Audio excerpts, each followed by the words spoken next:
Good morning everyone, SigmaOni here and welcome to this video. So, as you probably might have guessed by now by the types of video I actually upload on this channel, I play a lot of visual novels.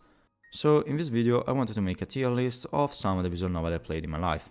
The tier list is going to make from 10 to 4 to 0, where 4 to 0 normally means that I just wouldn't recommend it to anyone in the world, and every rank upwards is a rank where it just means that the visual novel can be enjoyed in the hands of the right person.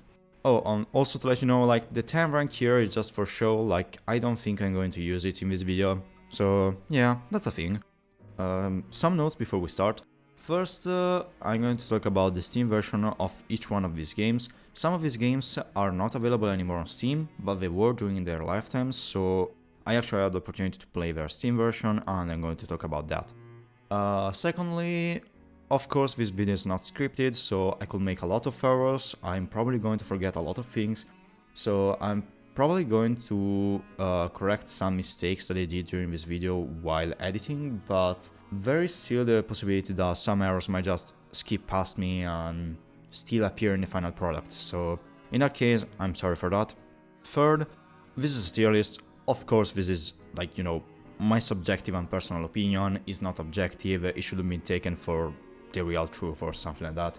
So if you think that a game should, have a higher rank than what I gave it, it's okay, because honestly, this is highly personal. I will still try to at least be little bit objective, but I'm essentially going to be first and foremost subjective in this tier list. So anyway, enough with these notes, I think we should start with the video. And the first visual novel I'm going to talk about today is Criss Cross, and well, what a bad way to start this video. Okay, Criss Cross is a mess. I think it's the word that can define it the best, because its story is just nonsensical. I'm going to give you a summary of it, and I'll let you choose whether it has actually a sense or not.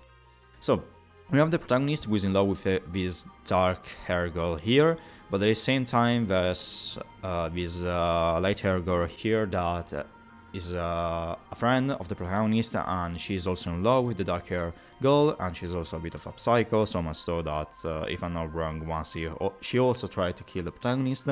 Then the two girls go to a villa outside the city, and in this villa the dark-haired girl disappears. Everyone thinks that the light-haired girl killed her because she was probably refused by her, but in the end she was kidnapped by another guy out of random who wanted to sacrifice her for something, and yeah, that's practically the gist of the story.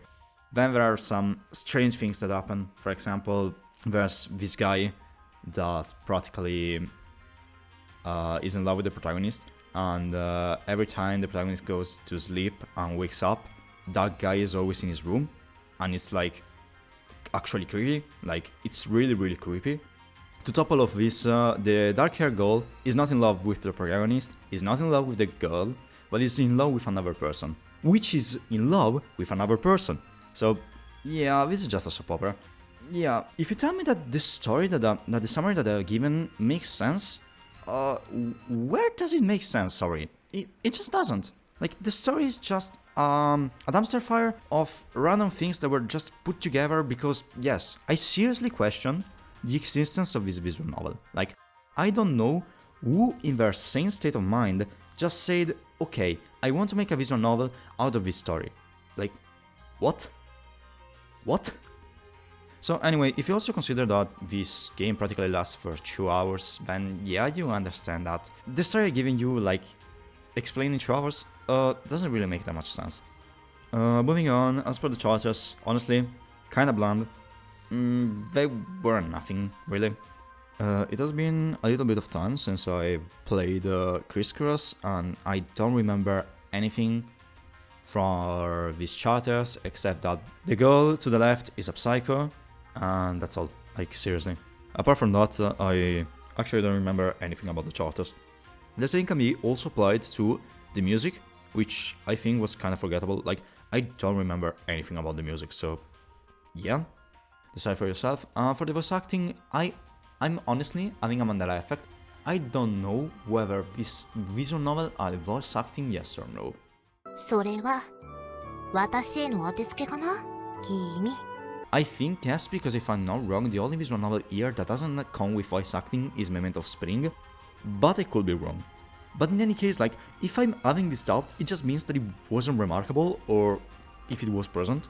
Yeah, that just gives it all. Like, if I'm actually doubting about the existence of a voice acting for this game, it just means that the voice acting was not really that great. As for the art style, like, I'm honestly going to say this for practically every visual novel here. Practically every visual novel you will see in this video has a good art style, because in the end, like, you can be even the worst visual novel in the market, but 9 times out of 10 you're probably going to have a gorgeous art style, simply because that's what catches the eye of the buyer.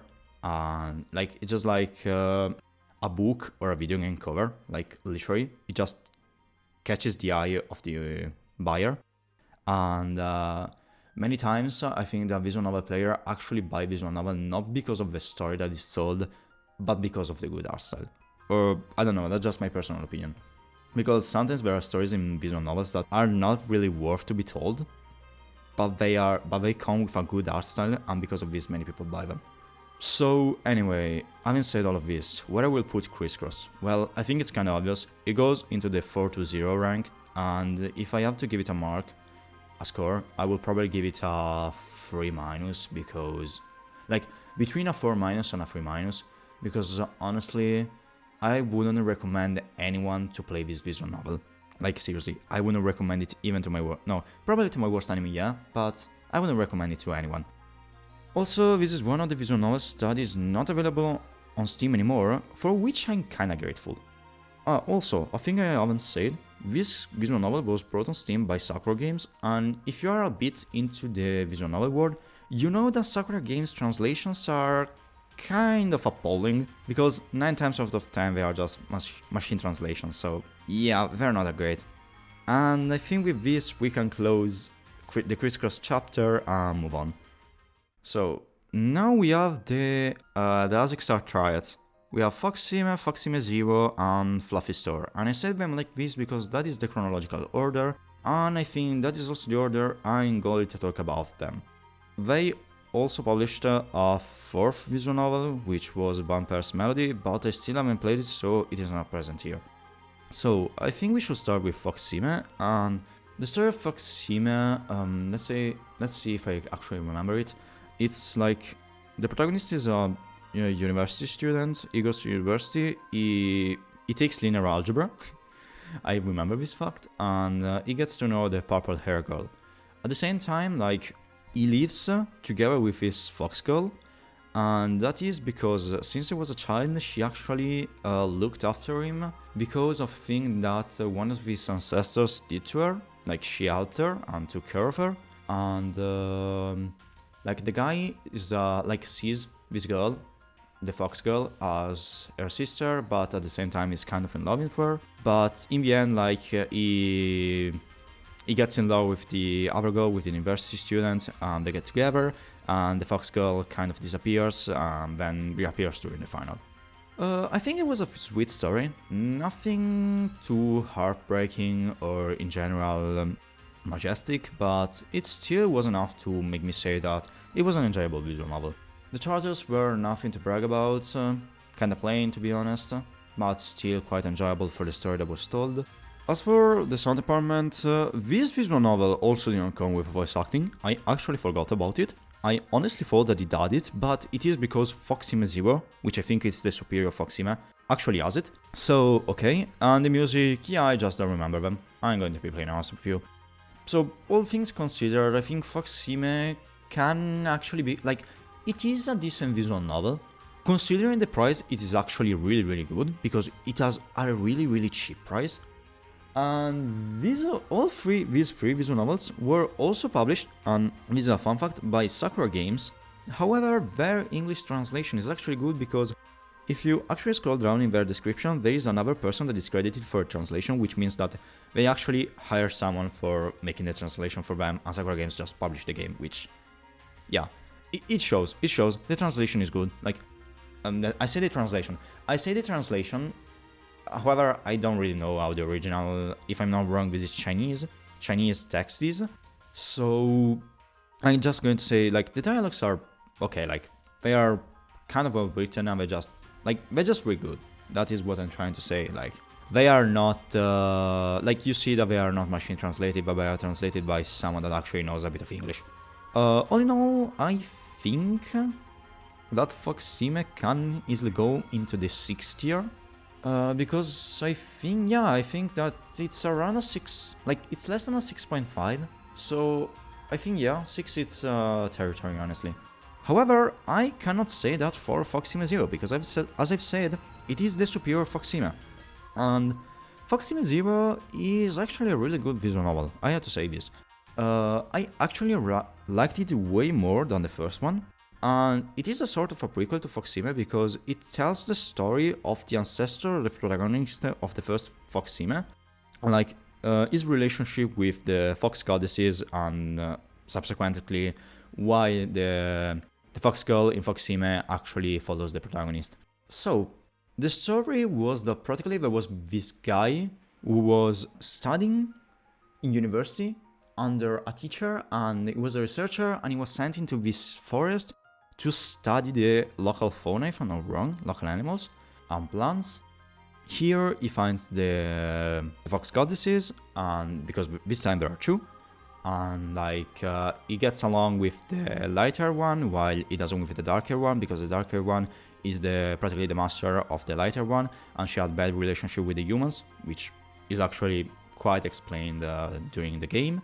And so like she doesn't really approve of the relationship that starts to be between the fox girl and the human and the protagonist. And yeah, that is practically the story. Like, it's the story of the development of a relationship, and yeah, it's kind of good. Like, the characters, as always, they don't shine, but they do their work in making the story work. And yeah, if you want to talk about the art, well, like, the art style is good, as always.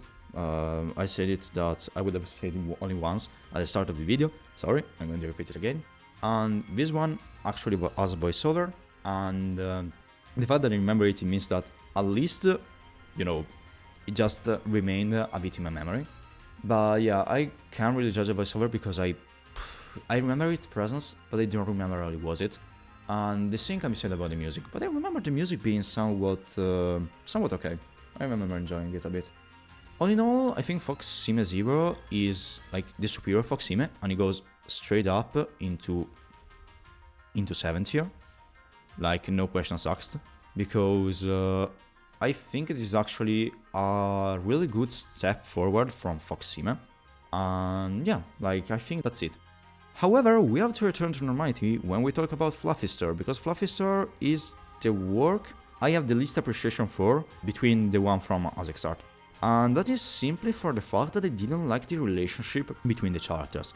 In this visual novel, like, we have a guy that has a convenience store, and practically 3 girls with like animal ears appear before him, and they practically start living with him, but they treat him like he's practically their servant.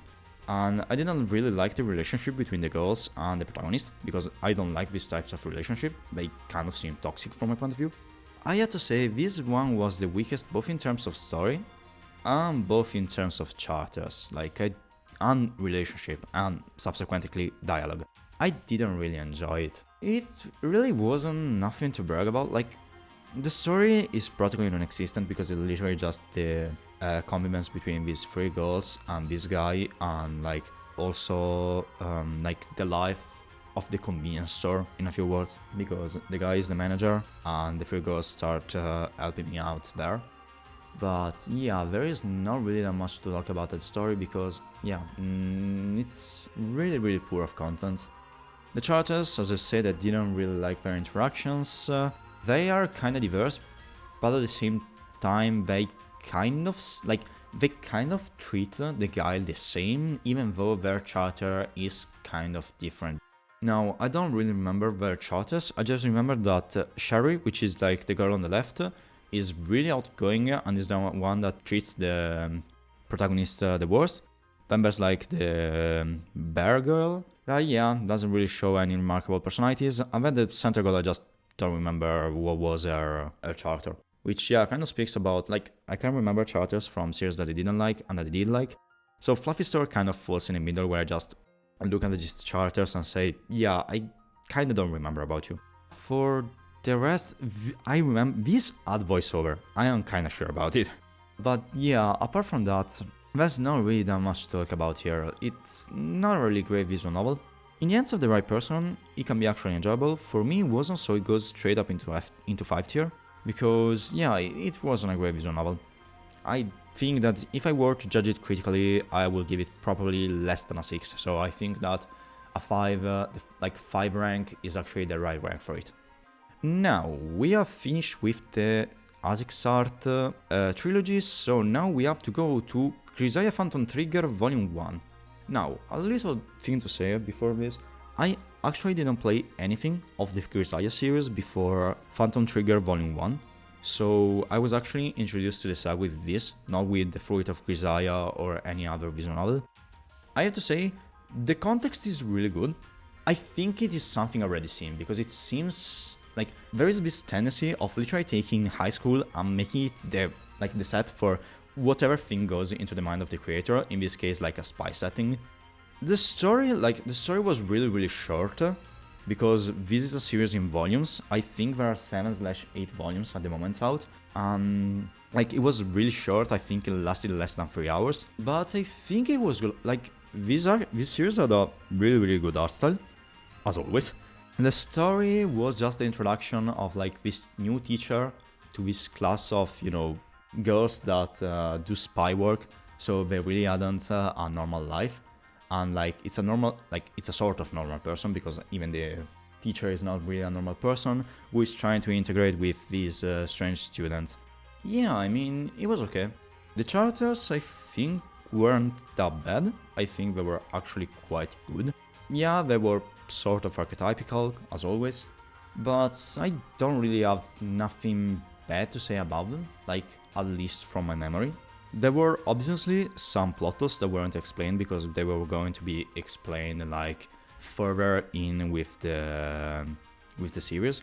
I have to say, I don't like when you make like a series into like a lot of chapters, a lot of short-lived chapters, that it just seems like you're taking a small bite only to have to wait months before the next bite. That is not really a style of narration I really like, but it can be appreciated from some perspectives. I honestly, as I've already said, don't like it. I do not appreciate it. In fact, I think that this visual novel would have worked way more if it was actually longer, because for what it offers, I don't think it's really worth it. I think it's okay, but I don't think it's really worth it, because, especially for the price, because this thing is sold at like 13 euros. Which is, for 3 hours of content, honestly, is a little bit too much. This also had voiceover, because of course it is Grisaia, of course it has voiceover. This, unlike the mainline Grisaia games, is not an 18+, is a 17+, so it doesn't contain you know what. No, there are no patches, like from the ground up, it was meant as a 17+ series, nothing more, nothing else. But I honestly don't see it as a big problem. I think if I had to rate this visual novel, it would probably go into a 6 tier, because it has the potential to be higher, but at the same time I don't think that the first chapter, the first volume of this story, actually is that much groundbreaking. I think it's okay. I think it's a good experience for those 2/3 hours you're going to need to finish it, but apart from that, it's not really the best visual novel out there. So, next up we have Memento of Spring, which I think many of you are going to wonder what is it, because I think the majority of you have never heard of this visual novel before. This is a Western visual novel, because I think it was made, it was made in English, and it has only English as its available language. And I think it was made in the USA, but I'm not really sure about that. It's more of a guess rather than anything. Memento of Spring. Okay, I don't think it has a story, because the story is this. Practically there's the girl in the cover, which is Juliana, which practically is a genius, but is also like a kind of wicked genius, because like she acts like a bad girl. She steals. She's in her rebellious phase, if we want to synthesize it like that. Yeah, she's a genius, and she's a genius in magic because the world in which this game is set as magic, and the academy, the Royal Academy, like has an interest in her because of course she's a genius. So they kind of pair with her bad attitude, but at a certain point they just send it out in nowhere together with a tutor and with a personal teacher. But she has sent like all the teachers away. Then like a researcher arrives who like just becomes her teacher. Then at a certain time she finds a mirror in a room, which was brought by another person I'm not going to talk about because like she's kind of relevant for the plot, let's say. And this mirror actually acts as a sort of door between dimensions, something like that. And so she casts a spell and she is transported into modern Japan, where she is found by like random people, and she starts living there, berating on them with her bad attitude until the researcher arrives and practically takes her back home, where she just starts behaving a little bit better. So yeah, I had to say, there's not really a story there. It's more like, it should be the story of the development of Julian, but she doesn't really develop. Like, she develops a little bit at the end, but like literally in the post-credit scene, nothing more, nothing else. And another thing I didn't really enjoy about this visual novel were the relationship between the characters, because this visual novel is practically sassy humor, the visual novel. Like, I could easily call it like that because every character has the same sassy humor, and yeah, like it just makes them feel practically equal. Like, they just seem like interchangeable characters that like anyone could be in their position and the joke will still work. Which, yeah, I didn't really like. I think like if you like sassy humor, you're going to like this visual novel. But honestly, for me there was a bit too much sassy humor, which, yeah, I didn't really like. Plus, I didn't really like Juliana. She got on my nerves real quick. Then, like, the real protagonist is there, but we see the story from the perspective of two characters, Amelie, her tutor, and then Lily, if I'm not wrong, which is the girl in the modern Japan. And like, they could easily just, be absent from the story and nothing will change. They're just there to have a reason to not have like a generic narrator, but like a person who is actually involved with the things. I think this visual novel tries a little bit too hard is sometimes just finding like English words that are a little bit too high, let's say like that. Like I think it tries too hard in finding words that could suit the situation a bit.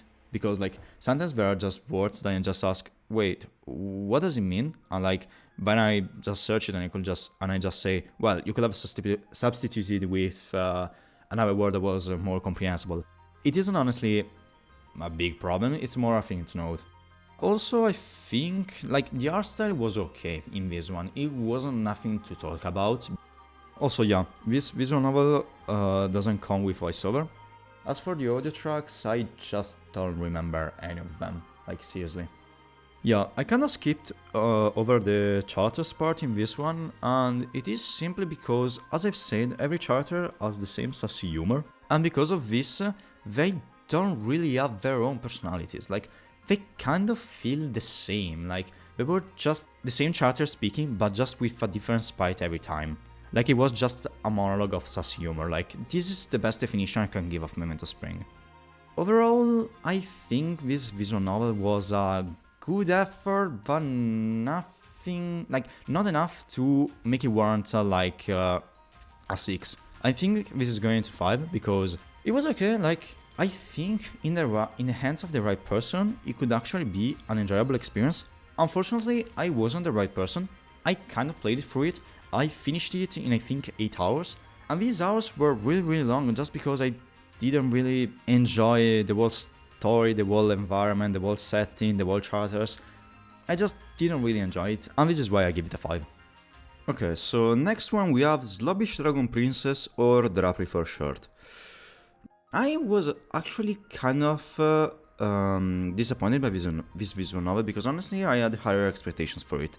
Practically, to tell you a little bit the story, there's this guy that is practically a NEET, and his father is a martial artist that has a school.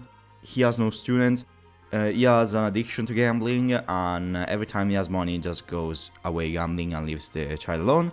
His friend with a girl next door, which is like the brunette that you actually see in the picture. And one day, they find an egg, and from his head, like a giant lizard got out. Then, after a while, like dragons came to the earth, and they say to the humans, "You have to submit to us. We are your new masters. We are going to change the world order," or something like that. Like, everyone goes crazy. And then, like, the lizard turns into a dragon, which is, like, the blonde that you actually see in the cover. And from there, it's practically their daily life. Like, things happen, but they aren't honestly really relevant. It's like, there's this conjuration of, like, dragons that want to submit people, and, like, then there's the dragon girl, whose name is Haru, that, like, you know, just wants to hang out with her master.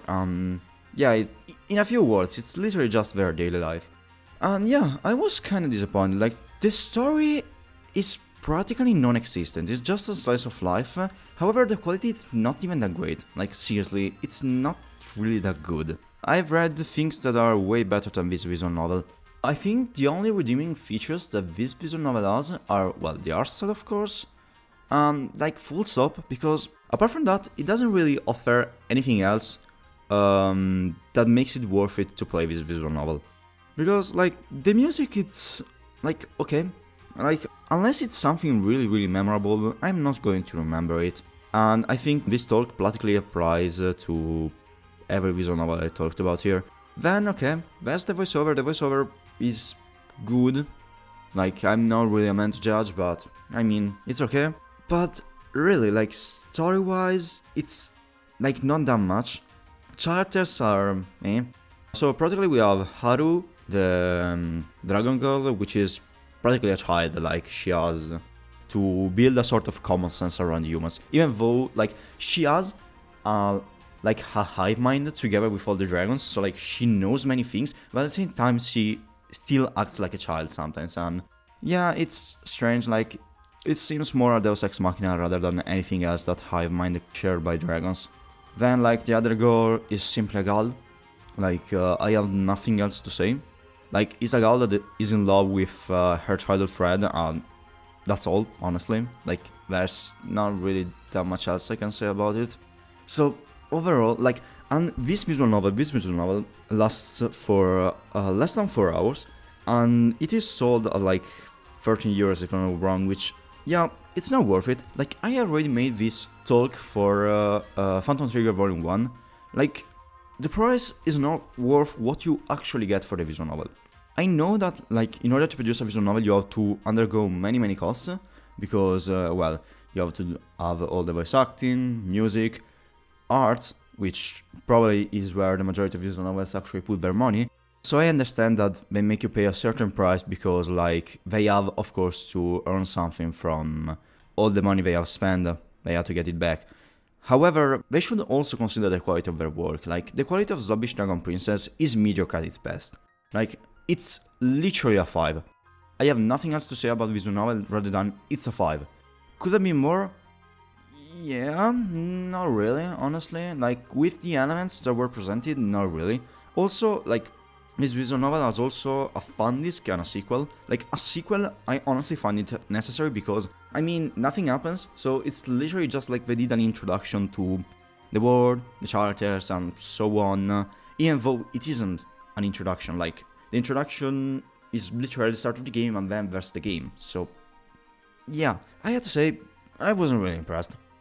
Okay, moving on, we have the logic of the miniature garden. Okay, I already talked about this visual novel, or I should say not talked but showed, in one of my old video, the one about 3 visual novels. If you haven't seen it, I will have a link somewhere here that will redirect you to that video. And there I say that it was boring. Now, the major culprit of this visual novel is having a shitty translation, because the translation is really bad. Like, there are some things that actually makes you wonder if it was actually machine translated, or if just someone that didn't know English was there and actually translated the thing, because, like, there are some strange things that I just cannot fathom to explain through a machine translation. You can easily find them online if you search. I think that one of the reviews on the Steam page actually has a list of images that just makes you wonder what the hell was that. Another reason I say that is actually because the story, like, this is a visual novel I technically haven't concluded. Like, I have finished it, but I have skipped a lot of things because I was really bored for the middle of the game. I think that if you actually go to the like final revelations, probably you will find a sense of enjoyment for the story, because like I kind of feel the void for myself, and I mean something decent got out of it. So to make you a little summary of the story, as always, there's this guy that is the protagonist that practically is obliged to investigate on a kidnap case by the student council of its school, the Flamingo Union, which is, yeah, sounds already strange, okay? And in this, like, he's helped by two girls, Kirara and the pink hair girl that is there that I actually don't remember the name of. And yeah, they just investigate on this series of kidnappings. However, the majority of like the people they actually interrogate and things like that seem to hide stuff from there, so it's practically a game of whether are people that are hiding stuff, what is happening, and so on. The inch bit of the story is absurd at its best, because you actually say, who the hell in their sane mind is going to just go to a random student and actually ask him to investigate on a kidnapping instead of going to the police? Like, they use the excuse of, oh, we don't want to cause chaos. Like, sorry, if you don't use the police for that, then what usefulness does the police actually serve? Like, why are they there if you don't actually use them when you need them? So yeah, like, the inch bit is kind of meh. I think, like, as I've said before, I think it finds an explanation towards the end. All in all, like, voice acting was good, I actually remember it. Musics were, as always, okay, and well, the art style was good. Like, I should stop saying that, but I honestly continue saying that just to reiterate, just to make you understand that practically the majority of these visual novels have good art style. So, like, I have to say, like, there isn't really that much to talk about here, simply because, like, the majority of the stuff happens, like, from the second part onwards, which is actually, like, the one I've kind of skipped through, because I skipped through a route, and I skipped through practically the end of Kirara and the other girl's route, which is practically the main story in a certain way. I did some of the secondary routes. A thing I didn't really like about this game, but I think probably they did it because, like, they wanted to disseminate information, like, around the routes, is that before you can actually progress with, like, the two main girls' route, you actually have to clear secondary routes, because their routes are blocked by a key that you actually obtain when you finish a secondary route. Which, I mean, I didn't really like it as a method of progression. It just seems like they made the routes just to give you information, not because they actually needed to have a route. So yeah, this is a critic I actually can move to this game. Apart from that, honestly, it kinda falls into my sphere of boredom, because, like, if I practically just skip the second part of the game just to see in the end, like, the ending or a little bit of that, it just means that you weren't really doing a great job keeping me entertained and keeping me interested in what was happening on screen. So for this, I think, like, Logic of the Miniature Garden, like, in the hands of the right person, I think that it can actually be a great visual novel. But honestly, for me, it was pretty akin to boredom. Also, like, this game was brought to you by Sakura Games, which is why the translation actually sucks. So I think for me it goes into a 5.5 tier, so I'm going to put it in between a 5 and a 6 tier, because, like, I don't think it's a 5, but I don't think it is decent enough to warrant itself a 6. The middle tier, like between 6 and 5, is actually the place it belongs. So, the next one is one I really wanted to talk about, because I have many things to say about this, and it is Your Diary Plus. Let's start by a thing, the Steam edition kinda sucks. Like, the translation is really bad. You can easily see it from the Steam page, because, like, there is literally a screenshot of the translation, and the quality of the translation is bad, let me tell you. And also, like, this visual novel on Steam, it was published as a 17 plus game, so everything that could be contained in an 18 plus patch was actually cut. The 18 plus patch is available in Japanese, but not internationally, so well, who cares? But like, in doing so, like, they didn't even do a great job, because literally, like, there are many routes where, like, you can easily understand that something actually happened, and there's literally a route with Yui, the childhood friend, where she actually says that she had that she did it with the protagonist the night before, and like, she's explicit, like, she's not like, you know, just joking around. No, she is totally explicit, and they didn't cut that, which means like, they just didn't care. Like, come on, they just didn't care. This edition is a black sheep because it's literally bad. Like, they said, oh, we're going to make things okay, we're going to make them good, etc, etc. Spoiler, they never did.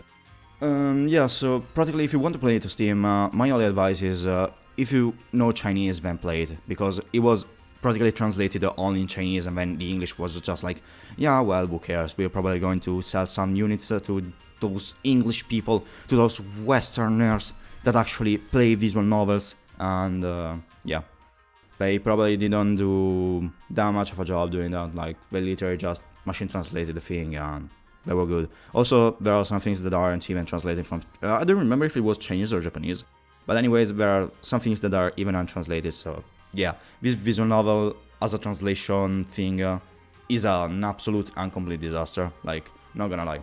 However, like, can this visual novel be saved by its content? And unfortunately, my answer is no. Practically, this visual novel goes like this. There's the protagonist who's in love with a senpai that already refused him. He just, well, is helping him in the library, then he goes finding some books, and he actually finds a diary that contains a girl called Yua, which is the pink-haired girl you can see on screen.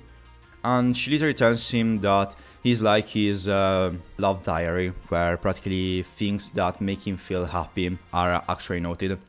And from there, it literally just becomes a slice of life, like, with nothing in particular. And this is the thing, it actually quite makes me mad, simply for a fact. Like, you had a great start, because I think that the great thing about this visual novel is its common route. The common route is really good. Like, I actually enjoyed sitting there and reading it, even though it was in a really, really bad English. It was enjoyable. Like, the common route was a thing I really, really enjoyed, because like, they succeeded in balancing humor, in balancing things that were happening. Of course, like, the translation was what it was. Like, I'm going to stop talking about that, because like, you just have to put it back in your mind every time we talk about this visual novel, that translation kind of sucks. But anyway, like, the common route was really, really enjoyable. I really liked it. However, where this game falls flat is in the roots. The roots are just a drop of quality that is absolutely despicable. Like, seriously. I played 5 out of the 7 routes. I think I left out the 2 routes that actually had a little bit of story, which were the one of Yua and the one of the senpai the protagonist was in love with, which also probably, but this is my theory, was also the previous proprietary of Yua. And yeah, but I like played every other route, and they were one worse than the other. Like, seriously. Like, for example, the girl I really liked in his visual novel was Enomoto, because like, she's kind of the side character of Yui, which is like the childhood friend that is actually in love with the protagonist, and she's just like, go get her girl, I'm going to give you a side, and you actually have the possibility to romance her, which is absolutely top, because Enomoto is my favorite character in this visual novel. But for example, her route sucks. I have no problem telling that. It's just not good. There's like, then the route of the purple girl, which is like the worst I've ever played. Then there's the route of Yui, which is okay. Then there's the route of what other was there? Apart from Ichinose, I wanted to talk about it later. Yeah, there was the route about the little sister of the protagonist's friend, which was okay, but nothing more. And I think that the Ichinose route, which is literally a character that gets introduced like at the end of the common route, so like, she has no space of development. Like, she has the best route between the 5, which is absolutely insane. Like, she is a character that wasn't present for practically the entire common route. It appears like for the last 5 minutes or so, and like, she gets a good route. Like, what the fuck? But like, anyway, the routes weren't good. Like, and also the gimmick of this visual novel, which is like the love diary, is never used. Like, it's there. Like, Yua is there, but it is never used in these 5 routes. If you just tell me that it is used only in Yua's route, I'm honestly going to be mad, because I just say, like, this is the element that actually gave the visual novel its name, and that it was like, you know, kind of what made this visual novel different from a normal slice of life. And they just didn't use it, so it kind of ended up being just a slice of life. But in general, like, yeah, common root, actually great. Roots, bad. And for the rest, yeah, art style okay, music okay, voiceover, yeah, it was okay. Characters, as for characters, Inomoto is just like, you know that, like, character that just seems like a bro? I honestly enjoy it because, like, she is the comedic soul of the group, and so, like, whenever she talks, it's kind of like when there are going to be the jokes and things like that. I actually kind of enjoy that. Then we have Yui, well, childhood friend, nothing to write home about. When we have, like, the purple hair girl with which, Natsuki, I think it was her? Natsuki Fujiwara, I think it was her name. And she is just Kudere. Then we have Kaede, the little sister of the protagonist's friend, which is literally just the little sister archetype. When we have Yua, which is kind of an airhead, I think I would describe her like that, yeah. Then we have Ichinose, which is practically the perfect girl. And then we have the senpai, which the protagonist senpai with whom he was in love with, who I think it's the diligent type. Yeah, the diligent student, the one that normally just goes like into student council and stuff like that. So yeah, in all of this, Your Dire Plus is nothing original, is nothing great.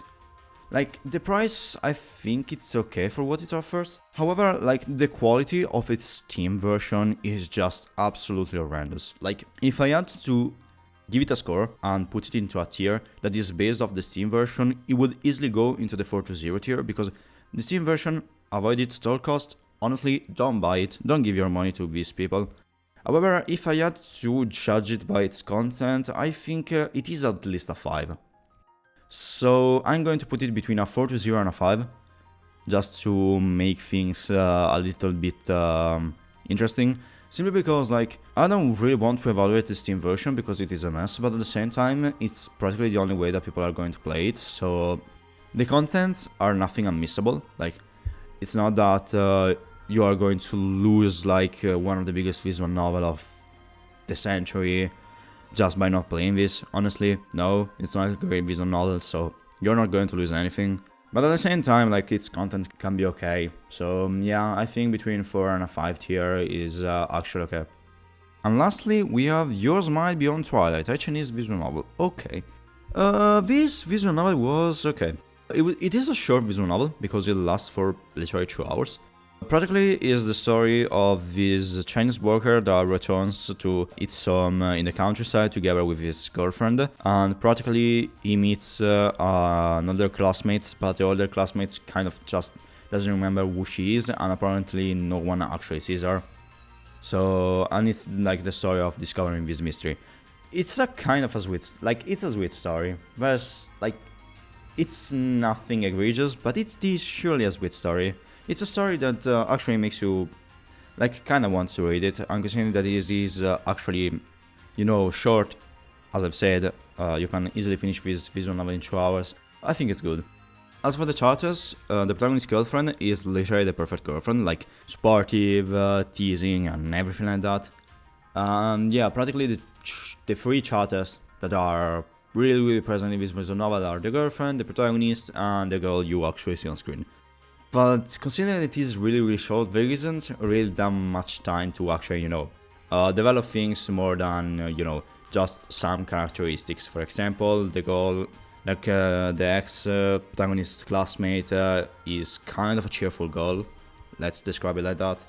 So, but, like, it doesn't really go anything further than that. Well, the art style, of course, it's good. The voice acting, unfortunately, I don't really like the voice acting of the girlfriend, but that's a me thing. That's, like, I think they could have casted a better voice, but that's a me thing, honestly. While I enjoyed the voiceover of the other girl, the ex-classmate. And, well, for music, it was kinda okay, nothing egregious. So, yeah, it was a short visual novel, so when you talk about these visual novels, as you probably, like, If you haven't seen my video about free visual novels, where I literally just talk about short visual novels, go see it, because it's literally just an example of how much there is to talk about short visual novels. There isn't really that much to talk about. So yeah, like, all things considered, I think I've talked about all the things, the important things about this visual novel. So as for the rank, it was surely a 6, I don't think it was a 7, and I don't think it deserves to go into the between 6 and 7 tier, because like, while it was surely a good visual novel, at the same time I'm just like, yeah, but like, it's nothing unmissable, it's nothing that makes me go, oh damn, I'm really happy to have played that. I was just like, yeah, okay, that was a good thing, like, that was a sweet stuff, like, now let's move on. So I think this deserves to go into, I think it deserves to go into 6 tier, but like, nothing else really. I said the visual novels were 10, but there's actually an 11th bonus visual novel that I just remember about its existence. So, and I actually wanted to talk about it because I don't think I'm going to ever have the opportunity in the near future to talk about it. And that is Utawarerumono, Mask of Deception. Now, if you know this visual novel, I think you're going to be pretty excited, because you are probably going to say, oh, I think this guy actually liked this visual novel, because this visual novel is quality. And yeah, it sure is quality, but unfortunately I didn't like it. I'm going to give you before a summary of the story, and then I'm going to say the reason why I actually didn't like it. And before starting, note that I actually dropped this visual novel 10 hours in. And yeah, I'm going to talk about it later on. First, let me give you a summary so that I can actually talk calmly about things. So the summary is, there's this guy that wakes up in another world. Yeah, it's an isekai, and gets picked up by this girl, okay? And they start journeying, and they arrive at the capital of the reign in which they were, and they are practically, like, they got in contact with one of the most important people in the town, which was actually one of the people they travel with, and he actually just he hires them, like this guy and his team, to sort of make a police outside the police, where they are going to be given special tasks that they have to actually do. And that is approximately where I stopped. But like, to not spoil you more, it's literally just, you know, the story of this. Then there's also like the protagonist that is also trying to understand how did he got into the world, because he doesn't know. And yeah, that's practically the gist of it. That's practically the gist of what happens at the start. So why did I drop this visual novel? Okay, there are various motives. The first is that there's too much slice of life. Don't get me wrong, I enjoy slice of life, but this game just exhausted me with slice of life. I'm going to make an example. Like, there is literally a scene, like a 25-minute scene, where they only discuss about food of that world. 25 minutes about discussing food of a world. Now, I won't say that it is exaggerated, but you could have easily implemented that into another scene. Like, there was absolutely no motive to actually create a scene to talk about food. Because, like, what I really wanted to do is give you lots of slice of life scenes that actually, you know, contextualize the world, setted the world in which the protagonist was, and like, that's great world building. But it's also boring world building, because it's practically, well, yeah, it's practically all in text, but that is a visual novel, so of course it is in text.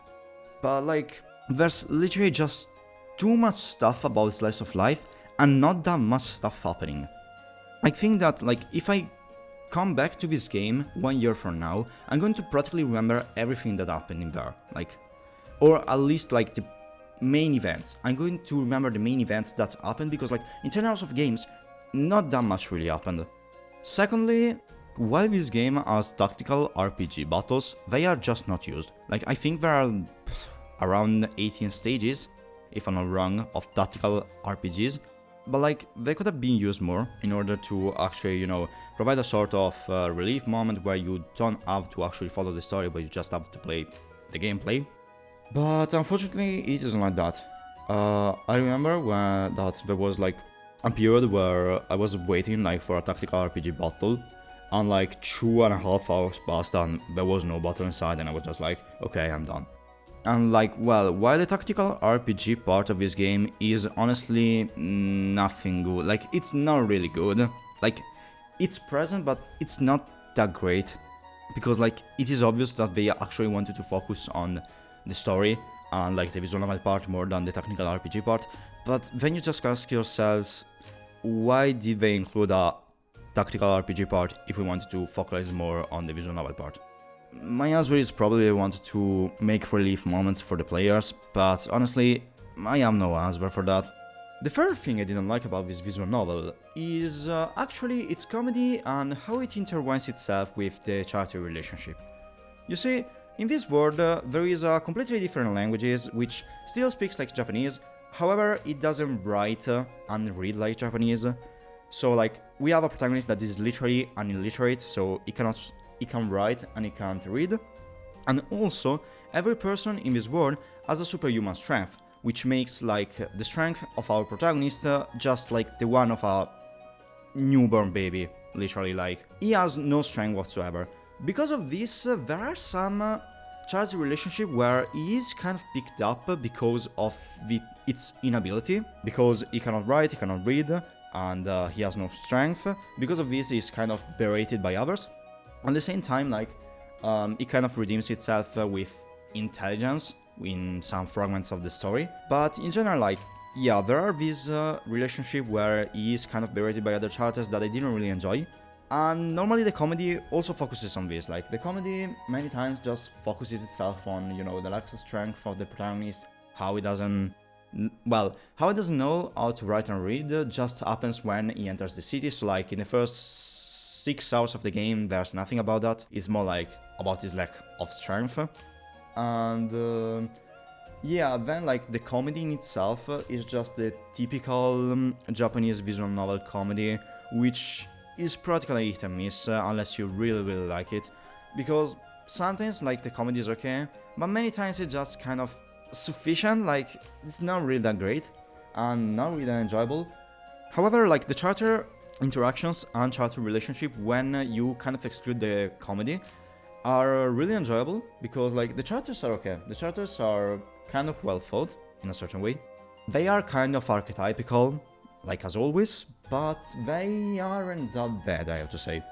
And the character interactions, again, when they are kind of away from the comedic side of things, are actually enjoyable.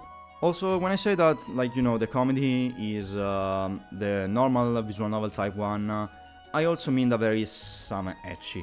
However, I don't remember how much ecchi it is. I remember a particular scene where there was like real ecchi, but like, yeah, there is a little bit of it in it. I don't really remember it as being preponderant, but there is. And also, this is a little thing I just want to note. Like, it doesn't really enter into the circle of things that I didn't really like about this visual novel, but it's more of a general info I just want to give. This visual novel kind of uses elements from its predecessor, which was also named Utawarerumono, which is a visual novel that got out like in 2008/2006 only in Japan, like, and it was also an H game, like it was an eroge, and yeah, you can kind of see the influence of that into this game being, you know, having an edge side of things. This was just like a note I wanted to give because, like, for example, the name of the protagonist, which is Haru, which is given to him by Kuro, which is the girl that finds him at the start of the game, is, if I'm not wrong, a reference to the name of the protagonist of the first Utawarerumono game, whose name was also Haru. And yeah, however, my knowledge of the first game is limited to this. I have no ulterior knowledge about it, so yeah, I cannot honestly give you that much information about it. These are the main things that actually made me drop this visual novel, but I can surely see the quality in it. Like, it is really a good visual novel. Like, if you know that you are okay with a lot of slice of life and stuff like that, and you also want a little bit of tactical RPG in it, this game is absolutely for you. I highly recommend it because it has quality. And like, that is also why I bought it, because like, it seemed like the perfect game made for me. A fusion of visual novel and tactical RPG, which are two of my favorite genres, meshed together to make a game. Like, it just seemed my dream game. Unfortunately, it wasn't. For me, it wasn't a really great game.